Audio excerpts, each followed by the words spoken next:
Good morning, my dear students. Bom dia, meus queridos estudantes. Como vocês estão? Tudo bem? Pois bem, eu sou a teacher Rosélia e hoje eu vou apresentar para vocês e nós vamos falar sobre o Simple Future, sobre o futuro simples no inglês. E por que essa abordagem, né? Por que nós vamos falar sobre o futuro simples? Porque com isso nós vamos estar pensando já no ensino médio, vocês que estão aí, né, se preparando já para o ensino médio, e mesmo quem já está no ensino médio, já pensando em Enem, o que vai fazer, qual rumo vai tomar, qual profissão irá cursar, né, qual faculdade que irá escolher. Então o futuro no inglês ele é muito importante em todos os aspectos. E hoje nós vamos trabalhar com duas maneiras de se trabalhar o futuro. Uma delas que é meio que indefinido, né, quando nós trabalhamos com o will, e a outra que é mais definido quando nós trabalhamos com o going to. Tem outras maneiras de se trabalhar com o futuro, mas por hoje vamos trabalhar só com essas duas.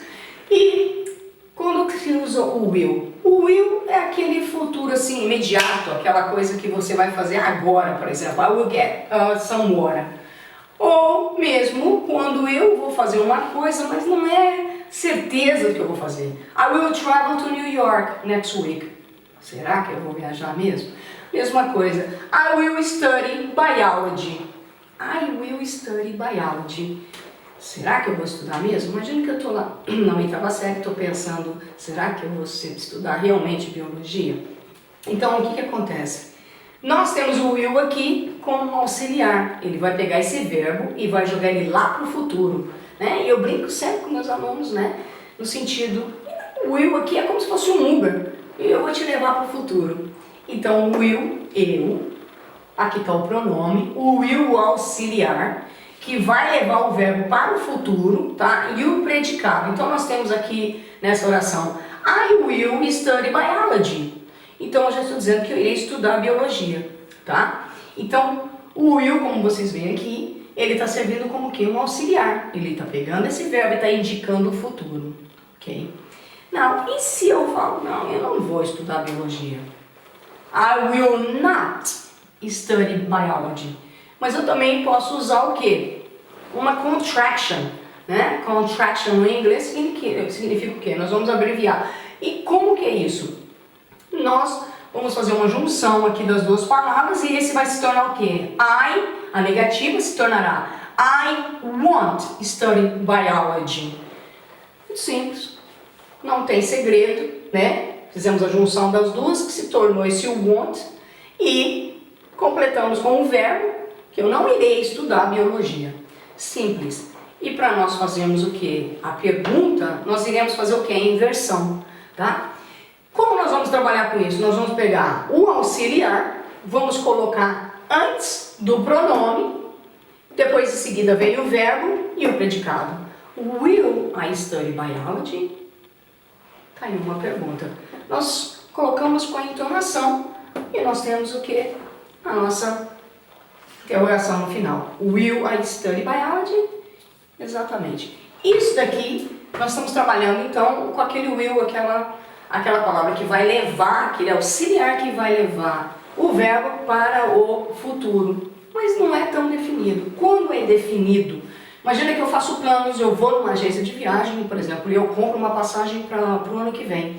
E eu estou pagando. E como é que é isso? I'm going to travel to New York. Exatamente. Então, I am going to study law. Eu irei estudar para ser um advogado. I will study law. She's not going to study law. Ela não irá estudar direito. A mesma coisa é, are they going to study law? Nós estamos fazendo a pergunta. Mesma coisa que acontece aqui no nosso will. Nós usamos aqui o going to. Nós temos o sujeito, nós temos o auxiliar do going, porque o verbo to be aqui, ele é o auxiliar. Então ele está trabalhando como? Ele vai estar sempre unido com going to.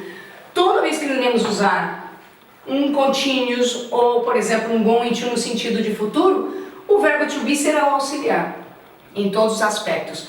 Para eu fazer tanto uma afirmativa como uma negativa ou mesmo quando eu faço uma interrogativa.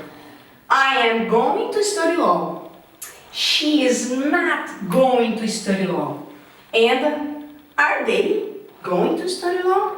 Então nós temos o quê? Lembrando que o verbo to be, ele pode ser abreviado na negativa, quando nós estamos trabalhando com is, ele vira isn't, or quando nós trabalhamos com are, ele vira um aren't. Lembrando muito disso. Então, nós temos aqui duas maneiras de se trabalhar o futuro, um futuro simples, e não tem praticamente assim uma maior dificuldade, porque todos os pronomes, eles vão trabalhar respectivamente com os verbos to be para ser conjugado, e trabalhando com going to, lembrando que o verbo, a forma dele não vai mudar, vai ser sempre assim, I'm going to go to Europe. Mas nós vamos sempre usar o verbo no going. Lembrando que o verbo to be estará sempre aqui. E por hoje, acredito que é só. Espero que vocês tenham gostado da dica. E nos vemos na próxima aula. Muito obrigada.